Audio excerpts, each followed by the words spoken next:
don't forget that he didn't put Volk on his top 15 pound for pound. Volk's not on the top 15, but you know who is? Colby Covington. Do you hear this guy? John Jones is number 1 pound for pound. What's going on, ladies and gentlemen, and welcome back to the Hardcore and the Casual Podcast. I'm your host, Justin, and on today's episode, I've got Elijah here, and we are reviewing UFC Noche 306 Sphere, whatever you want to call it. It's got a really long name, apparently.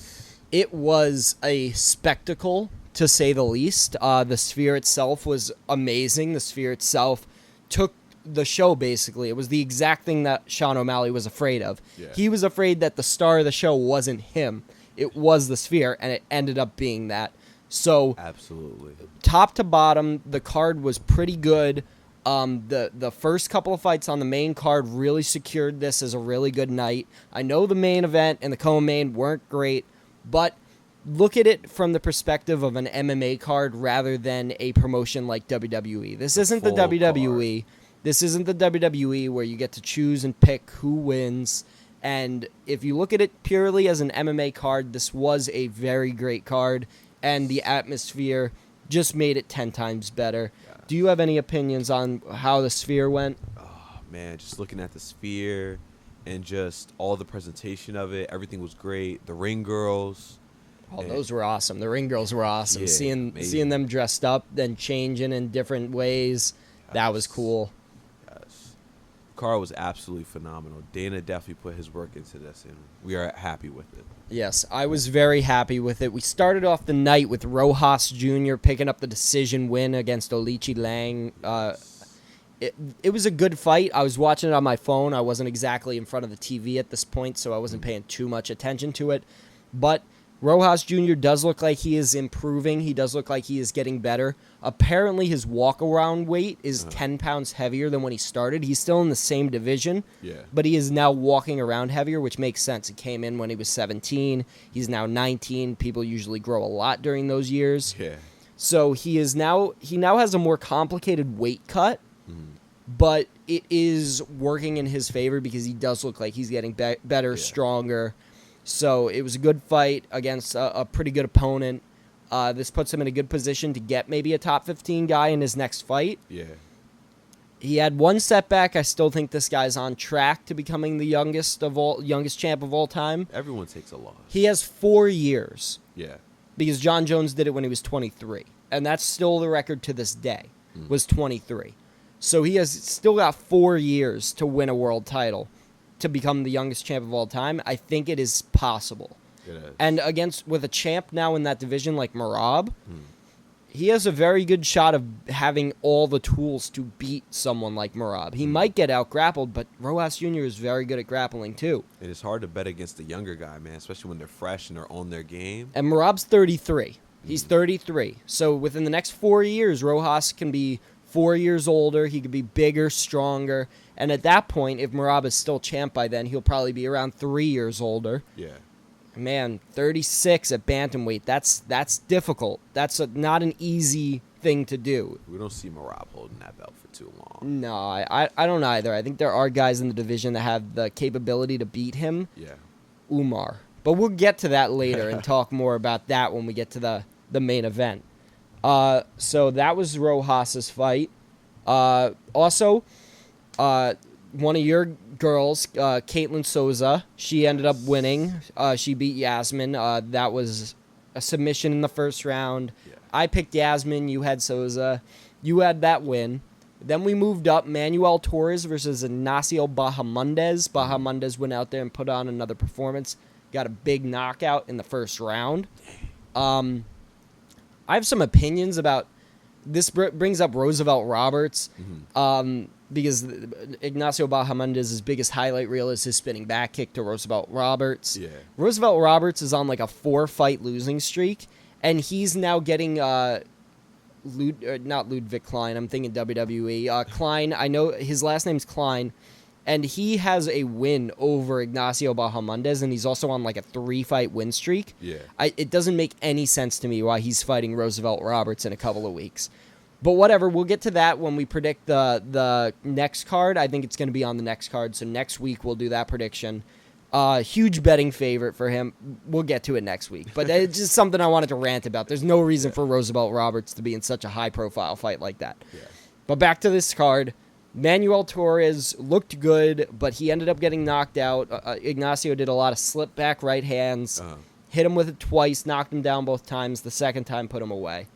Manuel Torres looked really good. He was on a 4-fight win streak in the UFC, undefeated in the UFC. 4 fights, 4 knockouts. Well, 4 finishes. And now he gets finished by Ignacio, who I think can make another run for the title. He has some key losses in there, but he does seem promising.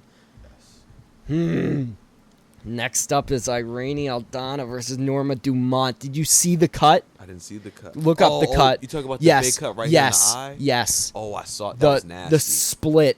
Oh, my God. It was the worst cut I've ever seen on a fighter. She had one giant cut in her forehead where you could literally peel it apart. She had another one over her eye and like one on her nose.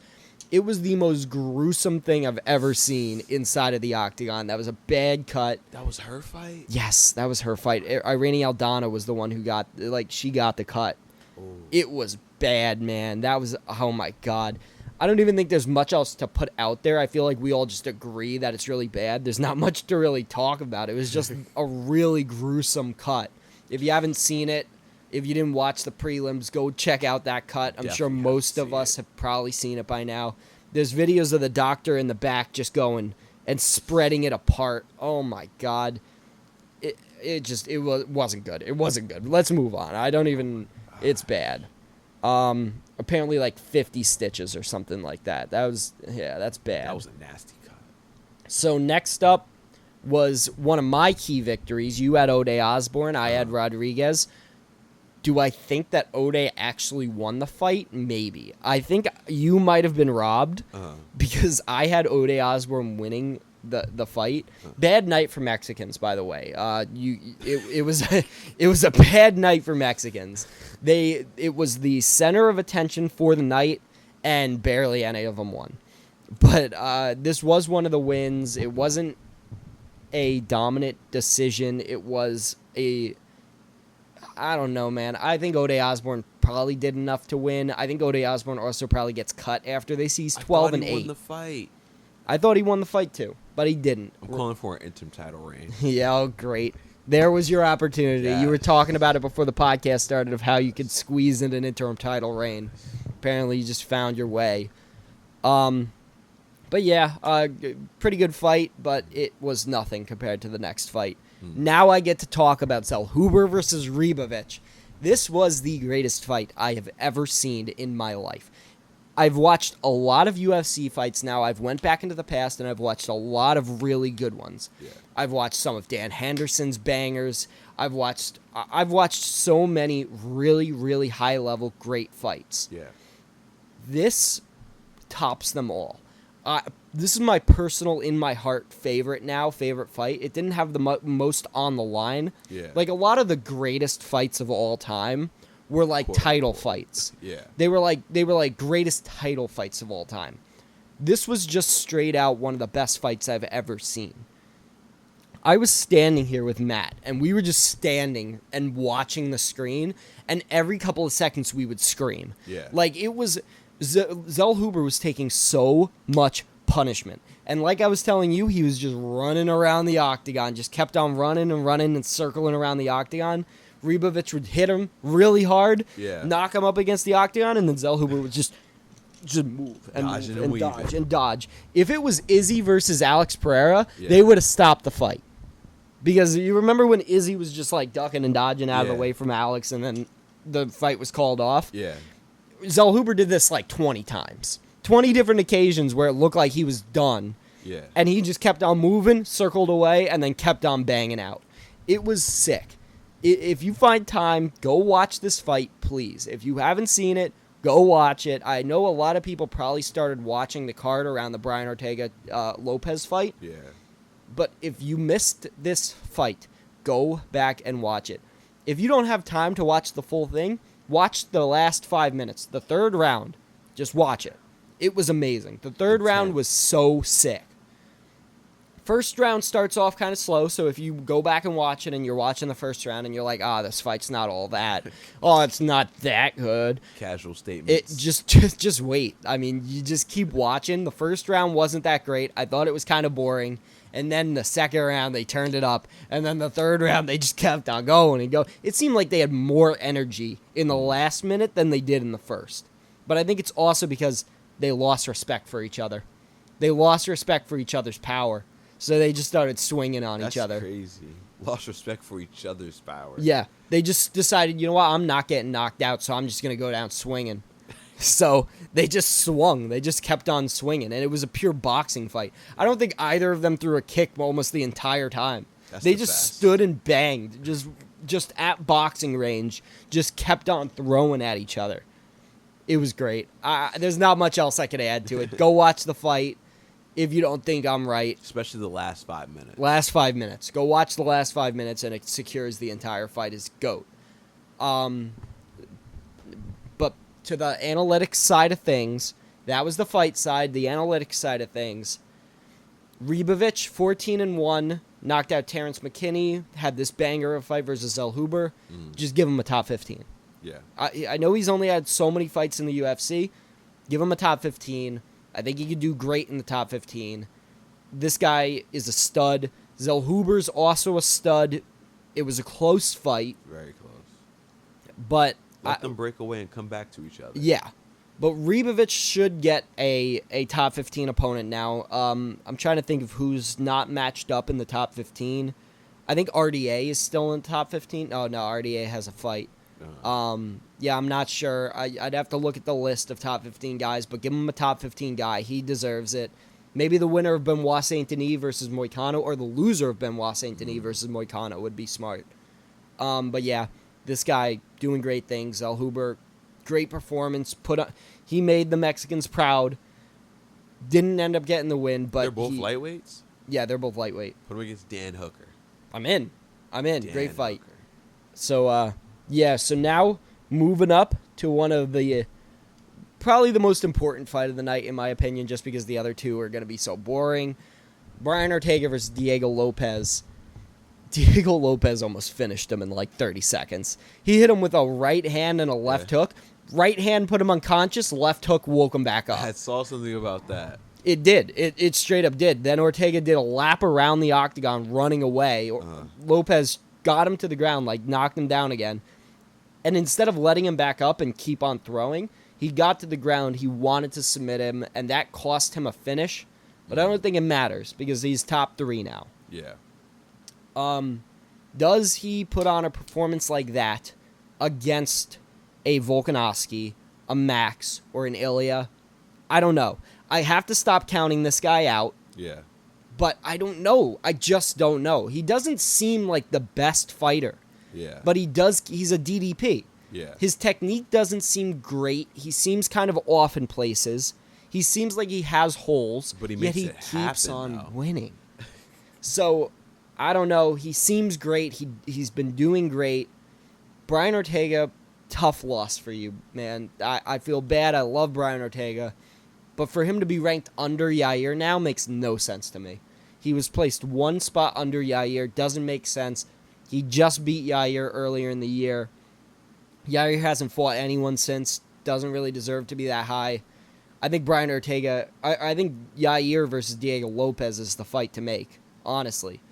Do that fight, and then if he beats Yair, then give him a title fight against the winner of Max versus Ilya. I'm in. Yeah. I'm in. Keep Volk out of it. Or Volk. Have him fight Volk. But he needs one more. I don't think this performance really gets him that title fight, even though he's yelling and screaming at Dana to give him a title fight. Yeah. I don't think it gets him one. I think he finishes Volk. How? Submission or knockout? Knockout. I don't know if I could put that much stock in him. I could see him... No, I can't even see him submitting Volk. Volk's been knocked out twice his last fights. That is true. He's now chinny. You could say that. A lot of people are going to get pissed off at you for saying that. Volk is now chinny. He's not the guy he used to be. We just got to let go. Diego Lopez would finish Volk in one round, same way Ilya did. don't forget that he didn't put Volk on his top 15 pound for pound. Volk's not on the top 15, but you know who is? Colby Covington. Do you hear this guy? John Jones is number 1 pound for pound. Okay. Now that we're done with that, we can get to the co-main event, Alexa Grasso versus Valentina Shevchenko. Yeah. Extremely boring fight, but extremely impressive by Valentina Shevchenko. After the first 2 fights, I think Valentina decided, I'm not standing with this girl anymore. She has too good of boxing. Yeah. She got knocked down in her last fight, the one that was a draw. I thought Valentina won the draw. Like, I don't think it should have been a draw. I think Valentina won that fight. But now she has just proved without a shadow of a doubt she's better than Alexa. There's no need to run this back for a 4th time. Let's do it. There's no need. Manon Fiorot has been waiting for so long for her title opportunity. Just give Manon Fiorot the title opportunity. Have Alexa Grasso fight like an Erin Blanchfield or something. She needs something else to get herself back into the title picture now. Alexa looked good off of her back, but just not good enough. She needed to use that energy to get up rather than throw up submissions. Yeah. And she just couldn't.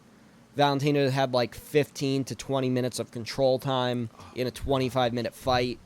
It was very boring, but congratulations to Valentina. Bad night for the Mexicans. I'm going to keep on saying this. Bad night for the Mexicans. Now, do you have any opinions on Valentina versus Alexa? We could nip it in the bud. Okay, we're good. Yeah, Valentina versus Manon Fiorot next. I'm in. Now, I'll let you start off with O'Malley versus Merab. I'll add in whenever I want, but yeah, go for it. O'Malley and Merab. I don't know what was going on with O'Malley. I seen he had a good couple of strikes. Merab, I seen the whole thing with him kissing O'Malley, and then O'Malley punching him, and then Tim Welch saying something to Merab. Yeah, at the start of the fight, and then they were yelling at each other. If I was O'Malley, honestly, and I saw Merab yelling at my coach, and the ref wasn't doing anything about it, and he was just, I would have ran at him and I would have punched him. Yeah, I would have taken my advantage and I would have went for it. Just knocked him out right then and there. Yeah, but you can keep on saying that as much as you want, but there's always the I could have went and knocked him out right there. Yeah. Or he could have just taken me down. I could have thrown one punch or kick and he could have just shot and gotten a takedown. So, and that's basically what Merab did the entire fight. Was every time O'Malley tried to commit to something, Merab would take him down. Every time O'Malley would try and stand there and make reads, Merab would take him down. I don't know, man. This reminded me way too much of Leon versus Bilal. I just feel like O'Malley had to keep working that jab and that leg. It's more so when you're a striker, you gotta know how to keep the pressure going, especially when you have a wrestler who's ready to take you down, especially against the cage. You just have to be on point. You have to be the aggressor. O'Malley was scared to throw kicks because he was afraid that his kick was going to get caught and then he was going to get taken down. Yeah. But the thing that did the most damage was that kick to the liver in the 5th round. Yeah. Like, finally, O'Malley opened up with his kicks in the last couple of minutes of the fight because he realized, well, I've already lost, so I might as well try. Yeah. So now he throws one front kick to Merab's gut, and Merab grabs his gut and crumples over and starts running away. Like, if you did that the entire fight, yeah, you probably would have gotten taken down a couple times. Yeah. But you would have had that banked over time. Like, okay, one front kick around would have put him out by the 5th round, but you started in the 5th round. So I think more front kicks to the gut would have helped. More front kicks to the face would have helped. Yeah. There were a lot of opportunities where Merab would just stand there. O'Malley could have just Anderson Silva'd him. Just threw that front kick right to his face like he did to Vitor Belfort. Knocked him out cold. But, you know, as an O'Malley fan, you could just say, oh, he's just saying that to cope. Go ahead. Comment he's coping. I don't care. I like O'Malley. I wanted him to be a superstar. And Merab is somewhat boring to me. I don't think he's as boring as Bilal. Neither of them try and finish fights, don't get me wrong. Neither of them even try. I don't even know why we watch their fight. Like, that's what I like about guys like Islam when they take it to the ground, because they actually try to finish the fights. Like Gamrot, he actually tries to finish the fights. Even Aljo tries to finish the fight. Yeah, he has the submission over Corey Sandhagen. So I hate Aljo for completely different reasons. Yeah. But not because he's boring. Well, he is boring. He's boring. At least he was tries. boring against Calvin Kattar, but at least he tries. But Merab and Bilal don't try. They never try to finish the fight. They just try and win the clock. I think you said it a couple of weeks ago. They're clock fighters. They're time fighters. They try to wear out the clock as much as possible to just bank rounds and bank rounds and bank rounds. Merab has one finish in the UFC. Yeah. One. Bilal has one finish in the UFC.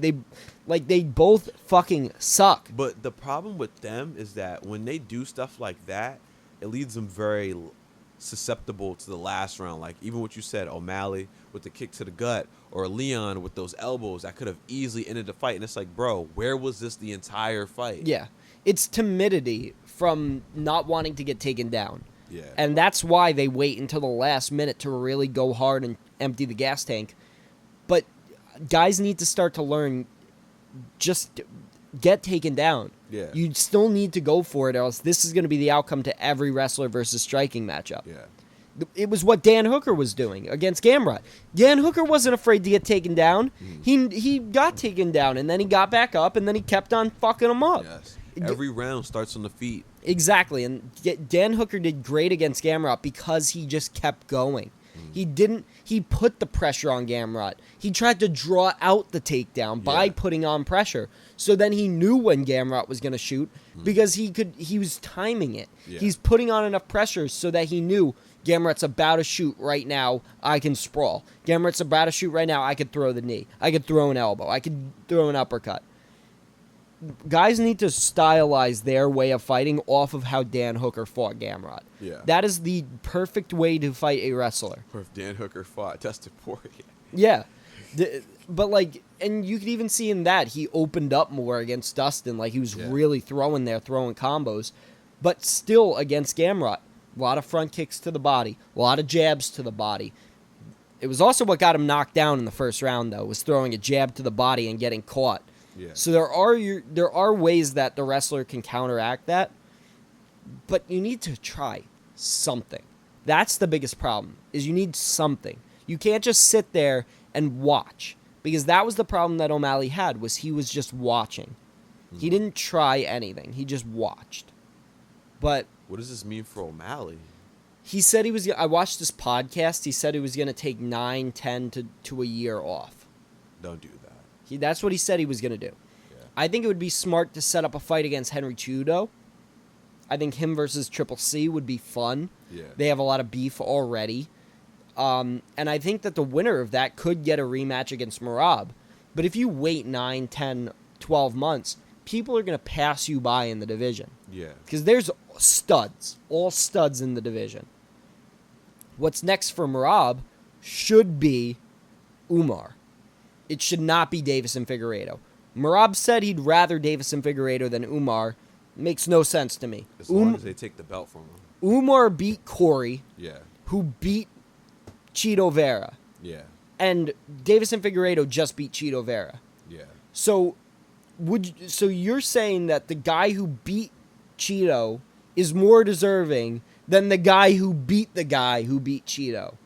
Like, it just makes no sense to me. Like, Davis and Figueiredo is one step behind Umar in the rankings. Like, he's not there yet. He needs one more win over a guy like a Corey Sandhagen, like a Piotr Jan, to get that opportunity. Umar just beat Corey Sandhagen, who wiped the floor with everyone else other than like a Piotr Jan. And we already saw Piotr Jan versus Merab. We don't need to see that again. But now we know that Umar is the next guy up. Merab just doesn't want to fight him because he's scared. Merab is scared of Umar because he knows that. And people keep on saying, like, oh, well, you're just replacing one wrestler for another. Yeah, Umar will beat him, but like then you're just going to get another wrestler. Umar's a striker. He started as a striker. Just because he's Habib's cousin doesn't mean he started as a wrestler.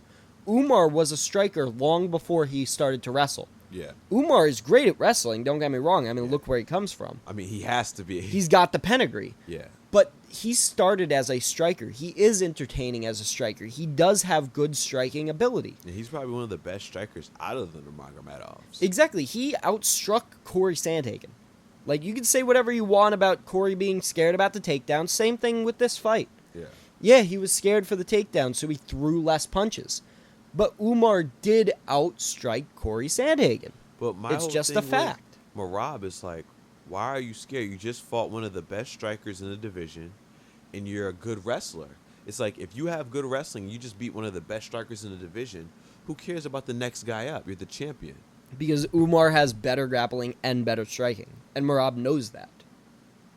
True. And I think that Umar should get the next title fight. That's just... I think that there's no other person... Like, you can't just put Davis and Figueiredo in there. The only person he's beaten in the top 10 is Chito Vera. Like, that's not a great win. I know he just fought for the title, but there were circumstances to that.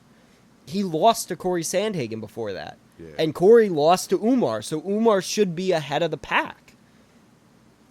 I want to see Davis and Figueiredo fight for the title eventually. He's just not there yet. So it's the same with Aljo. If he beats Evloev, I don't think he should get a title fight either, because there are guys above him. Diego Lopez, Max Iliad, Volk. There are guys that are better set up for a title fight than Aljamain Sterling, even if he beats Evloev. And if he beats Volk or Yair? Then you get a title fight. Okay. But you need to beat someone after Evloev. And they're in the same position. Figueiredo and Aljamain Sterling are in the exact same position, moving up a weight after losing your title and fighting up the rankings. Same situation. And I say they're in the same spot. Win your next fight, then you get a title fight. Yeah. But right now, do you have anything else to say about Merab versus O'Malley?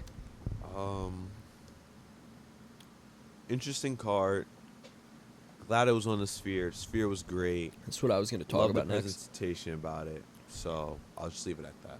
So now that we got all of that out of the way, O'Malley, he's got other stuff that he wants to deal with for the next couple of months, so he's going to be away.